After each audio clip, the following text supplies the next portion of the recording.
मुख्यमंत्री बना दिया जाए।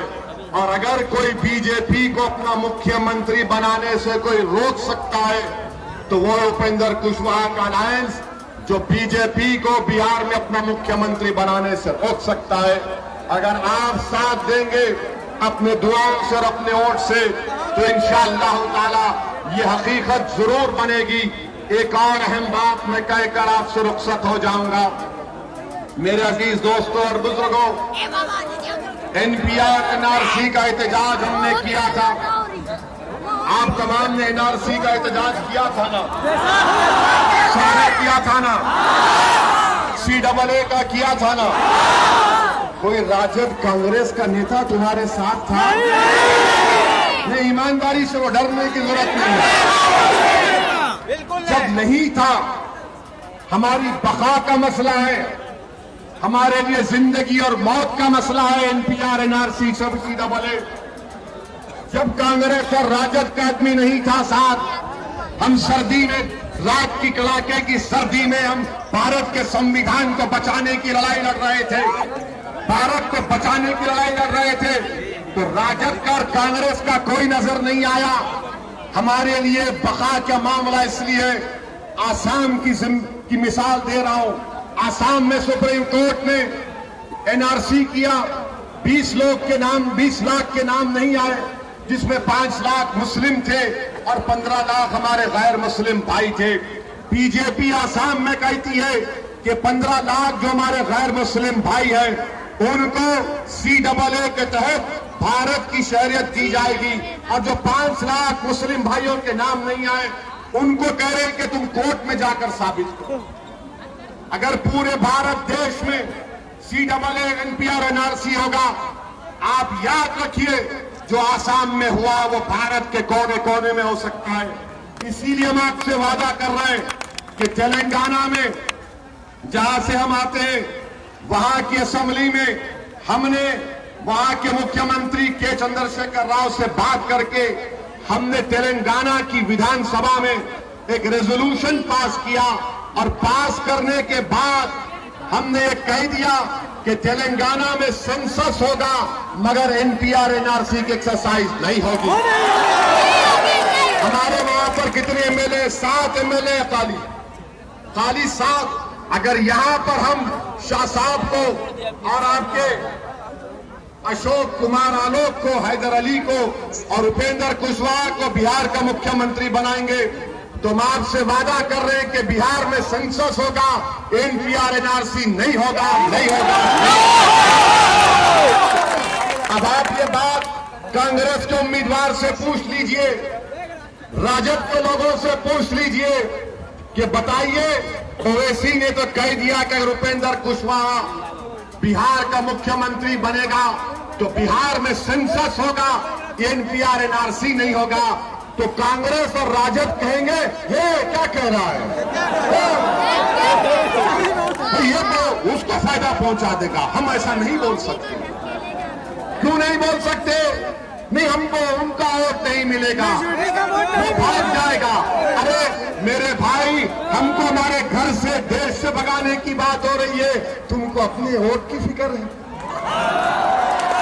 ये इनका असली चेहरा, इसको आपको पहचानना है। डरने और घबराने की जरूरत नहीं है। जब इतना बड़ा भागलपुर का फसाद हुआ, हमने सब कुछ खो दिया मगर अल्लाह ने हमको जिंदा रखा।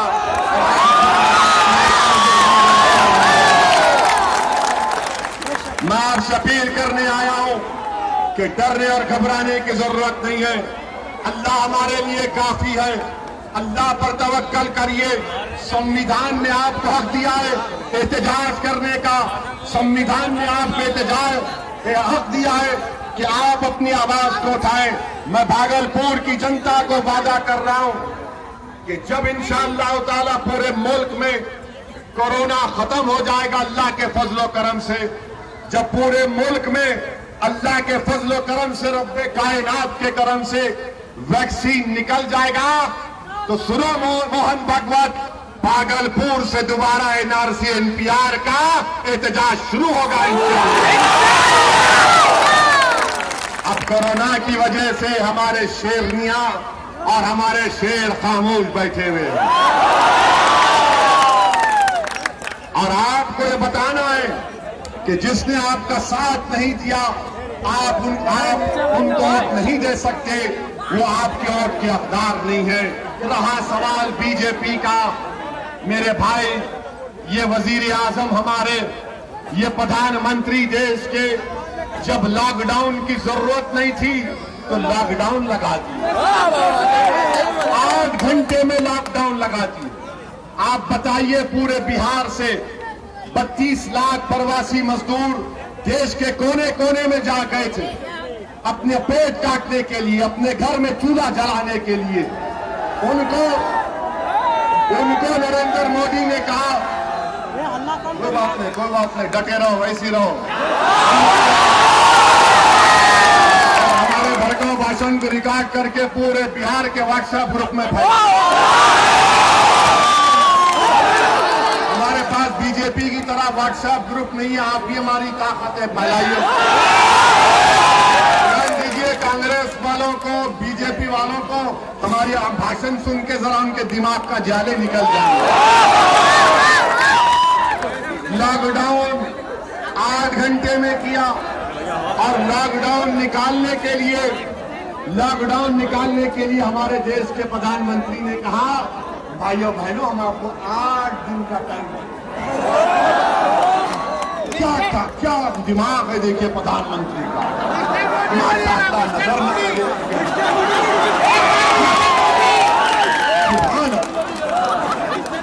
माने लॉकडाउन के लिए 4 घंटे और लॉकडाउन खोलने के लिए 8 दिन का टाइम।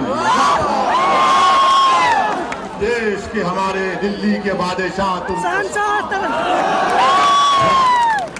क्या दिमाग आपका है, क्या ज्ञान आपने देश को दिया कि 32 लाख बिहार के गरीब बच्चे जब लॉकडाउन में आ रहे थे तो देश के प्रधानमंत्री और यहाँ के मुख्यमंत्री, जिसमें बीजेपी भी शामिल है, उन 32 लाख मजदूरों को लेने के लिए तैयार नहीं थे।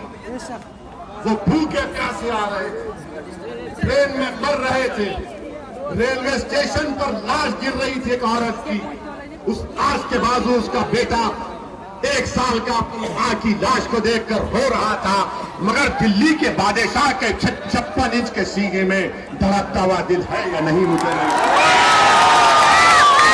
नहीं मालूम। मुझे बताइए, आप लॉकडाउन किया, देश की इकोनॉमी को बर्बाद कर दिया, आज गरीब खाने के लिए परेशान है।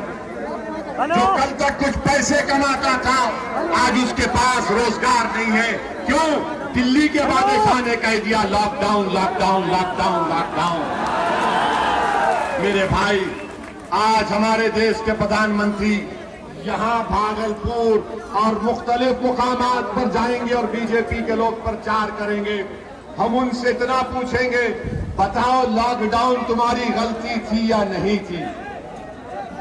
लॉकडाउन नरेंद्र मोदी की सियासी कैरियर की बहुत बड़ी गलती थी। अगर 8 दिन का टाइम देते तो न भारत में कोरोना फैलता और हमारे प्रवासी मजदूर आराम से वापिस आ जाते।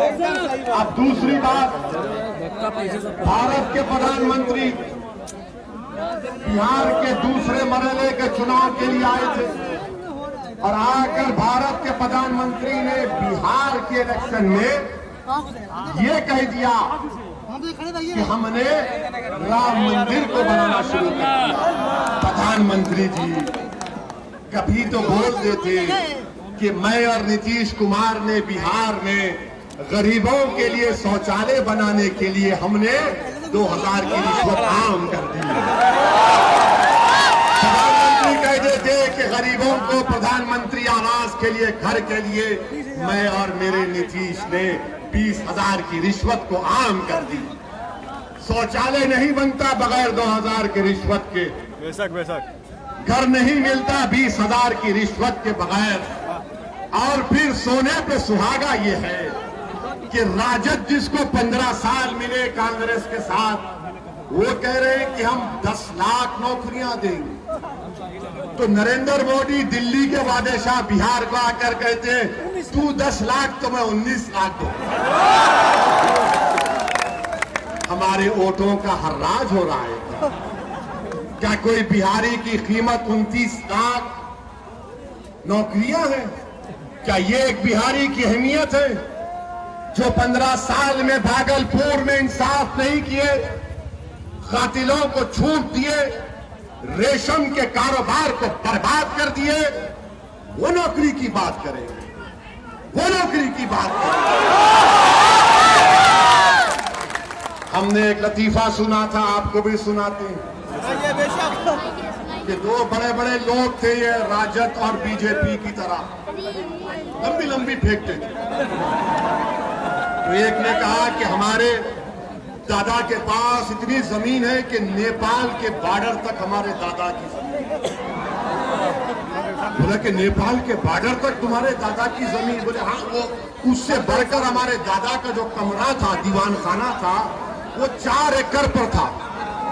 उसने कहा 4 एकड़ पर एक दीवान खाना? फिर उसने कहा कि हमारे दादा के पास एक ऐसी गली थी कि अगर कोई उस गली में गया तो वापस आने तक बूढ़ा हो जाता था। दूसरा, वो भी बीजेपी का सपोर्टर था, शायद नहीं मालूम। उसने कहा हमारे दादी के पास इतना बड़ा बंबू है कि हमारी दादी नेपाल के पास चांद को खींचकर अपने घर के सामने ला, और जब हमारी दादी का दिल नहीं लगता तो तारों से खेलती है। तो जो राजद का चाहने वाला था, बोला कि वो बंबू कहाँ रखती तेरी दादी? उसने कहा तेरे दादा के गली में। बताइए, स्कूल में टीचर नहीं है, बच्चों को पढ़ाने का इंतजाम नहीं है। किसी जमाने में भागलपुर बड़ी बड़ी यूनिवर्सिटियां यहां पर थी, आज से 25-30 साल पहले। सब खत्म हो गया, सब खत्म हो गया। वोट चोरी की बात करें कि आवाज, कोई बात नहीं, ये साजिश है मोदी की और राजद वालों। इसको सीरियस मत लीजिए। तो ये इनका मामला है। बहरहाल मेरे अजीज दोस्तों और बुजुर्गों, मेरी इज्जतदार माँ और बहनों, हम आपसे गुजारिश करने आए हैं कि आप यहाँ से शाह साहब को कामयाब करिए, जिनका इंतखाबी निशान सीलिंग फैन है। अशोक आलोक और हैदर अली का बीएसपी के कैंडिडेट हैं, इनको आप वोट लगाइए। आप याद रखिए हमारी इस बात को कि इंशाअल्लाह ताला बिहार में एक नई तारीख लिखी जाएगी। ये कमजोर और मजलूम आवाम का एक इत्तेहाद है, जो बेआवाज है, उनको एक प्लेटफॉर्म पर लाया गया है। अगर आप सब लोग अपनी महत्ता से नवाजेंगे तो इंशाअल्लाह ताला जरूर कामयाबी मिलेगी। शुक्रिया, अस्सलाम वालेकुम।